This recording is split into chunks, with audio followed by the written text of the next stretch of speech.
Hi guys, welcome back to Deepadi Vlogs. ಈ video ಇಷ್ಟ ಆದರೆ ಲೈಕ್ ಮಾಡಿ, ಶೇರ್ ಮಾಡಿ ಮತ್ತು ಚಾನೆಲ್ನ ಸಬ್ಸ್ಕ್ರೈಬ್ ಮಾಡ್ಕೊಳ್ಳಿ.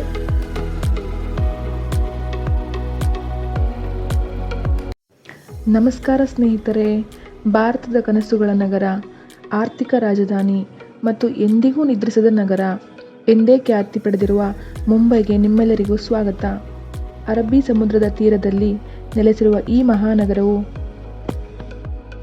ಇತಿಹಾಸ, ಸಂಸ್ಕೃತಿ, ಆಧುನಿಕತೆ ಮತ್ತು ಅವಕಾಶಗಳ ಅದ್ಭುತ ಸಂಗಮವಾಗಿದೆ.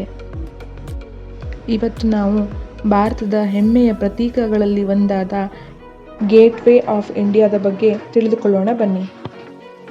ಮುಂಬೈ ನಗರದ ಸಮುದ್ರ ತೀರದಲ್ಲಿ ಭವ್ಯವಾಗಿ ನಿಂತಿರುವ ಈ ಸ್ಮಾರಕವು ಭಾರತದ ಇತಿಹಾಸ, ವಾಸ್ತುಶಿಲ್ಪ ಮತ್ತು ಸಂಸ್ಕೃತಿ ಹೆಮ್ಮೆಯನ್ನು ಸಾರುತ್ತದೆ. 1911ರಲ್ಲಿ ಬ್ರಿಟಿಷ್ ರಾಜ ಕಿಂಗ್ ಜಾರ್ಜ್ ಮತ್ತು ರಾಣಿ ಕ್ವೀನ್ ಮೇರಿ ಭಾರತಕ್ಕೆ ಭೇಟಿ ನೀಡಿದ ನೆನಪಿಗಾಗಿ ಈ ಸ್ಮಾರಕವನ್ನು ನಿರ್ಮಿಸಲು ನಿರ್ಧರಿಸಲಾಯಿತು.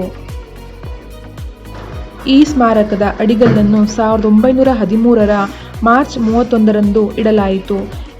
ಈ ಸ್ಮಾರಕದ ನಿರ್ಮಾಣ ಕಾರ್ಯವು 1915ರಲ್ಲಿ ಆರಂಭವಾಗಿ 1924ರಲ್ಲಿ ಪೂರ್ಣಗೊಂಡಿತು.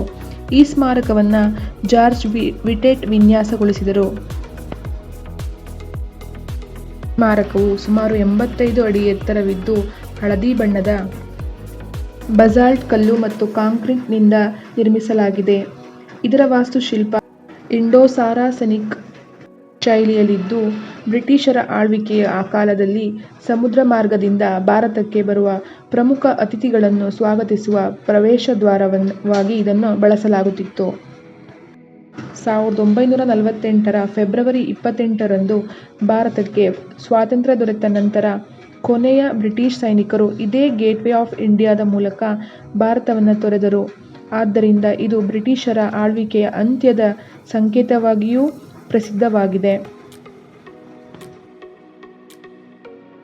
ಇಂದು ಗೇಟ್ವೇ ಆಫ್ ಇಂಡಿಯಾ ಮುಂಬೈನ ಪ್ರಮುಖ ಪ್ರಸಿದ್ಧ ಪ್ರವಾಸಿ ತಾಣವಾಗಿದೆ.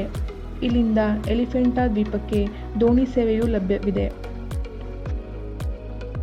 ಇದು ಒಂದು ಸ್ಮಾರಕವಲ್ಲ, ಭಾರತದ ಹೆಮ್ಮೆ, ಇತಿಹಾಸ, ಸ್ವಾತಂತ್ರ್ಯದ ನೆನಪುಗಳನ್ನು ಜೀವಂತವಾಗಿಟ್ಟಿರುವ ಅಮರ ಪ್ರತೀಕ.